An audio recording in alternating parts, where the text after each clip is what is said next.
Hey everybody, welcome back to the channel. My name's Steven. This is NWSmallBatchBrewing, and today I'm going to do a little unboxing. If this is your first time to the channel, I encourage you to take a look, see what other videos I have. I tend to do a lot of videos on home brewing, brewing beer, ciders, experimenting, testing out different theories, all that kind of stuff. And then just general tidbits and suggestions and things that I do for home brewing. So if you're into that sort of thing, it would help me out a lot if you hit the like, thumbs up button. And while you're here, hit the subscribe button so that way you get notified every time I put out a new video. So welcome, and this is going to be a short one, I think. We'll see whether or not it is. I never seem to be able to hold myself to that. It's never really as short as I think it's going to be. I had ordered a couple things that make my brewing sort of day a little easier, and I thought I would share. So there is actually an additional thing in this box that has nothing to do with brewing. So I will pull that out. It's just a Glencairn glass. These things are so fragile, man. I break one every now and then. So let's start, well, it doesn't matter. Let's start with this. So what do I got in the bag? So you can't buy just one because that would be too easy. So there's like 4 in here, but these are syringes. Obviously without a needle because, you know, that's not what I want. To open, well, I'm just going to drop everything here. It says to open, and it has a thing at the top. Oh, I guess it does have a little, there you go, little thing to pull it open. All right, so after I've made all that noise and dropped everything. So I've got this little syringe here. It's 100 milliliters, and my thought is, boy, you know what? I'm just going to drop everything today. So this is what I've used for quite a while for taking readings, the hydrometer, right? And I use this. So what you normally will find, especially in a homebrew store for some reason, is like 200 or more milliliter cylinders. Which in my opinion are too big. You don't need a huge cylinder. It uses too much wort, too much product to take your measurement. You're wasting product. You know, it doesn't make sense. So I got this on Amazon a long time ago. It's just a plastic, you know, 100 milliliters. All you need is 100 milliliters, graduated cylinder.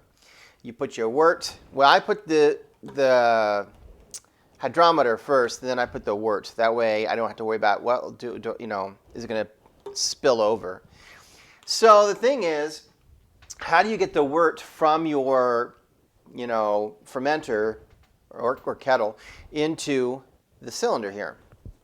Well, you could use a wine thief, which I really have not really seen anybody using much. That to be honest with you, or you can use the good old-fashioned turkey baster. Now, I had an old one that was terrible, and so I got this one, which is, I want to say it's an OXO or something. No, it says it's good cook. I don't know. I got it at the local store. Here's the problem with this. It only holds about 10 milliliters. This is 100. So it takes like multiple, you know, squeezing and squirting. That did not sound good. To fill this up.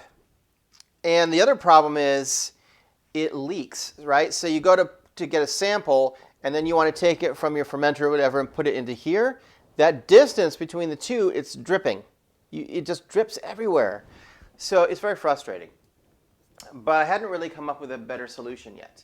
Until I thought of, well, what about one of these? You can take them apart, you can sanitize them. And it comes with 4 of them, so even if this inner gasket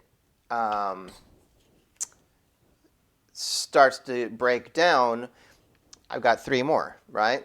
So I mean, this holds 100 milliliters. This holds 100 milliliters. So all I'm going to do is put this, sanitize it, put it in my container, pull up 100 or however many milliliters, then bring it over here and put it in. I'm hoping with this rubber gasket in here, it won't make a huge mess. And it'll be less oxygen that can get in and make a problem. So that's the first thing. And they weren't very expensive. I'll put a link. If you want to look into something like this, you don't have to buy this particular one, but I'll put a link. What is this? A whole separate package. That's interesting. I wonder why they did it that way. Amazon has some of the weirdest packaging techniques. Have you noticed?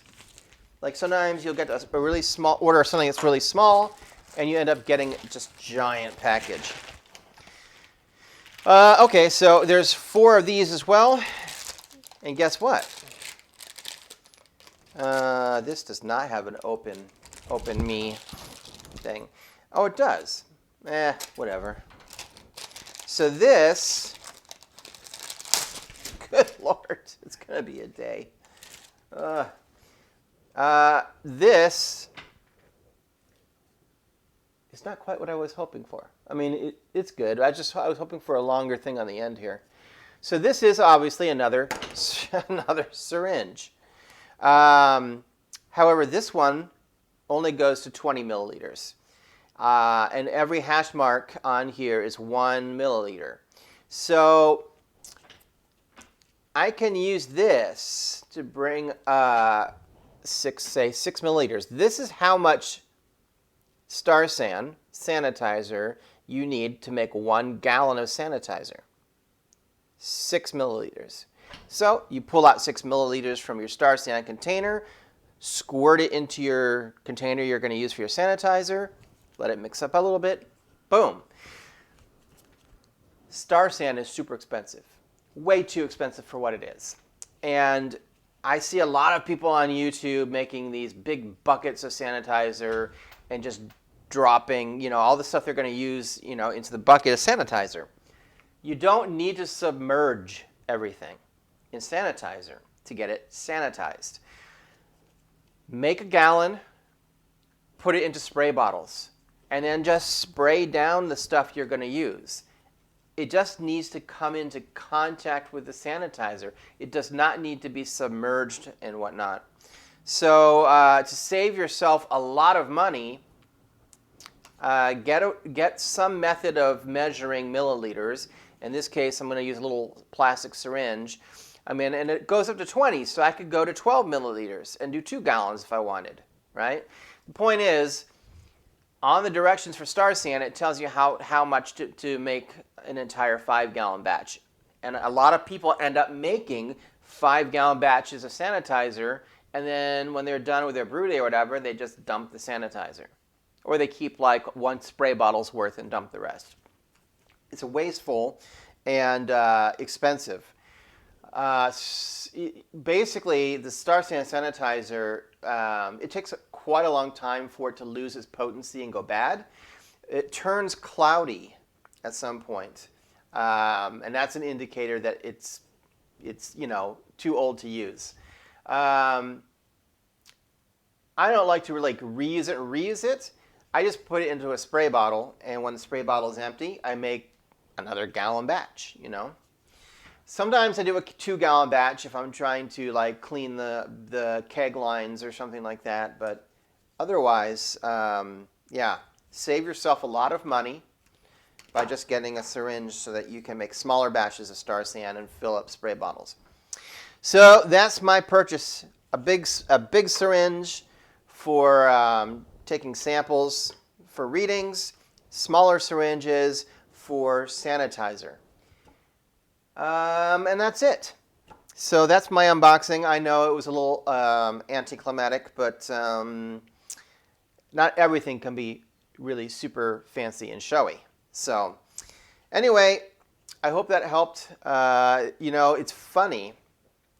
So sometimes the small things you put off, I've known about this for a long time and thought, yeah, eventually I think I'd like to do that, but you just never do it. You're just like, or you forget about it, or you don't want to make a separate purchase just for that. I finally just said, you know what, I need to get the Glencairn glass, to replace the one I broke. And then I thought, you know what, I'm getting that. I'm just going to throw in these syringes on the order as well and finally do it.